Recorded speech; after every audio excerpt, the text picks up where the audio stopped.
Hello, everybody, and welcome back to Cure for the Common Game. Today, we're going to talk about Dragonlord Atarka. This was Wizards' second go-round at doing the Elder Dragon series, I guess. They did the 5 original ones in Legends that were all reprinted in Chronicles, and some of them even after that. I know Bolas got printed. He was all time-shifted. But anyway, they come back, and they gave us in what set was that? Fate Reforged. They give us these 5 dragons, and then in after Sarkin Vol, goes back in time and alters the timeline with Bolas and Ugin. It comes back to the present, and dragons are ruling everything. And now those 5 dragons are Elder Dragon legends. So kind of glad they revisited the old Elder Dragon legend thing a little bit. Obviously, because it's our format. But what I did here was pretty much red-green dragons, because that seems like the kind of thing that, would be happening here. Dragonlord Atarka, obviously he's a beast. I got this one, this copy, I pulled it in the pre-release, and it was amazing. If I cast it, I just win the game. I mean, that's just how it happened in the pre-release anyway. But that was a while back. And let's see, what is it? For 7 mana for an 8/8 flying trample. 8/8. I love the 7 and 8 power generals because it reduces the amount of hits you have to do to somebody to get a general win. Because you only have to do 21 points of commander damage, which is, I believe, a really good safeguard against those infinite life decks. Lord knows I'll play them. But the 7 or 8 power and 8, wow, that's really good. The one of the things, I obviously run Crucible because 8, 9, 10, 11, that's 2 hits now. It's 2 hits. And it is flying trample, so... But let's look at some of the other stuff. Obviously, we have some artifact ramp. For flavor reasons, I have to run the monument because it seems like what I tried to do is try to get into the mind of what they told us about Atarka and how Atarka would be. So, obviously, it's all about worshiping the big giant dragons. I've got to run the original Atarka. It's weird that both of these can be on the battlefield at the same time. Thanks, Sarkin, for messing with the timeline. But actually, really thank you, because I really like both of these. Time was, Sarkin's little meddling was really good to Atarka here, and I love the fact that you can have both of them out and gains double strike, so you've got even less hits to... Anyway, good stuff. Love the Dragon Tutor.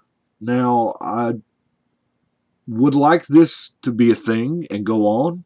I would like to see just a hard tutor for everything. We got the Planeswalker tutor.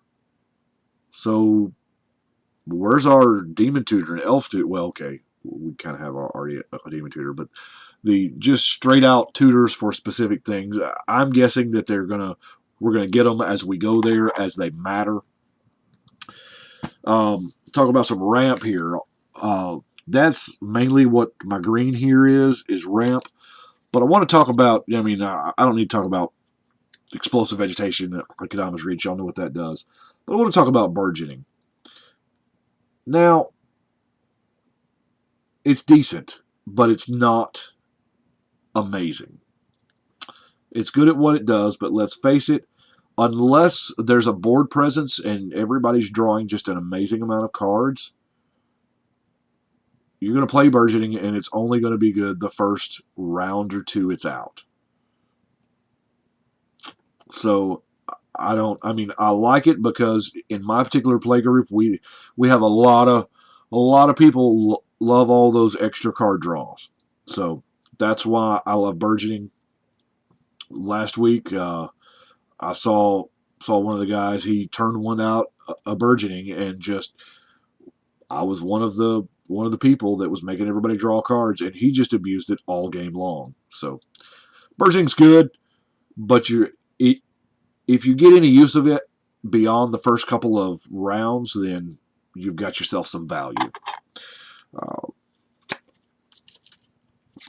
By the way, Realms Uncharted, pretty good. 4 lands, 2 go to the yard. That's pretty good stuff.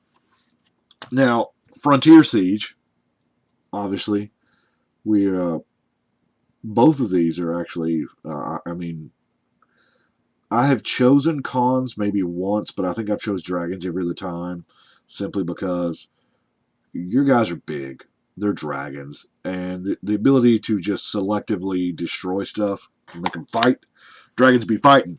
Now, I also think that under the right circumstance, you got to have a throne. Atarka seems like the kind of dragon that would just, curl up on a throne and give all his things +8. We got Xenagos, because let's face it, too good not to use. Here again, making Atarka a bigger beast. We've got damage doubling. Now, I say damage doubling.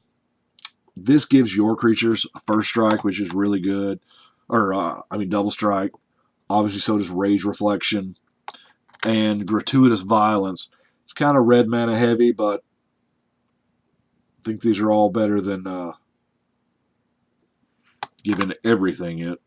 Now, we've got some Atarka's Command, obviously, for flavor-wise. We got to have that in there. We've got the big stuff like Momentous Fall and the red version Disaster Radius. Got some random removal. Obviously, I'm playing with Decimate because, why not? I can cast it. I don't think I've covered the Kessig Wolf run just yet. If you're in red and green and you're playing with creatures, I know that encompasses a whole lot of decks. Kessig Wolf run should just about be in there. Here again, it allows the ability to one-shot people. To just, out of the blue, if it is the person that you know is going to end you next turn, if they get another turn, you're dead. You can Kessig Wolf run a general and just get nuts with it. So now let's get to the bones of it, the actual dragons. We cannot talk about a serious dragon deck without talking about Udvara Hellkite. Just attacks. It ain't got to deal combat damage, people. It's just got to attack. So, and you get a 6/6 dragon. And guess what? When those dragons attack next turn, it's just dragons just be breeding dragons up in here. Thunderbreak, hey, if dragons get targeted, they take a bolt, so your dragon kind of breathes a little fire on them. This is one of the decks I was more about the flavor than anything else. It's just the cards kind of work. Savage Ventmaw here again. Whenever he attacks, more or less, you get to play another dragon. So, for 6 mana. Hellkite Tyrant. We're not real strong on the artifact front, but let's face it, you can be. I think Hellkite Tyrant gets better the more decks, Brea decks that get built, and the more Shroom, and the more, while it's not a serious win condition, it is a possible win condition. Steel Hellkite.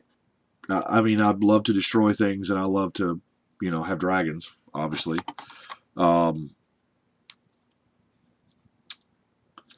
Ancient Hellkite, or I'm sorry, this is Hellkite Charger. We got a lot of Hellkites in here. Seriously, though. The Igniter, the Ancient Hellkite, the Hellkite Charger. I think I've already done a couple Hellkites. Yeah, that's it for... Okay, maybe there wasn't as many as I thought. I like this guy, the Molten Steel.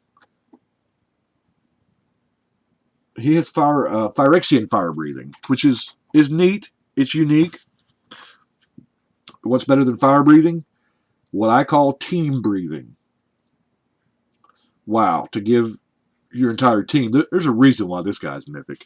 I get that. Shivan Dragon, I do apologize for not having the original art. I can't seem to... I may not even have one. I love the original art of Shivan Dragon. Y'all have heard me talk about that before, but... everything else, pretty much dragons that you would expect. You can munch on artifacts. You can, you know, that Foe Razor guy, he's really good.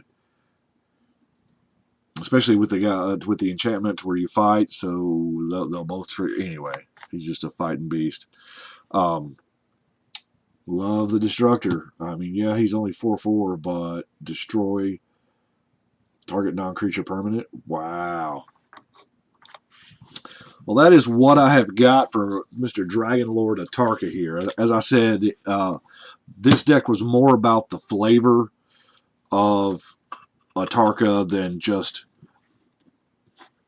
lots of ramp to get it out. It's got the artifact ramp, it's got the land search ramp to get it out, and just play Atarka and go to town with him. Or her, I'm not exactly sure. Dragonlord Atarka. He's the first deck I did in the new Elder Dragon series, so there again, we appreciate y'all watching, but it is time to shuffle and cut.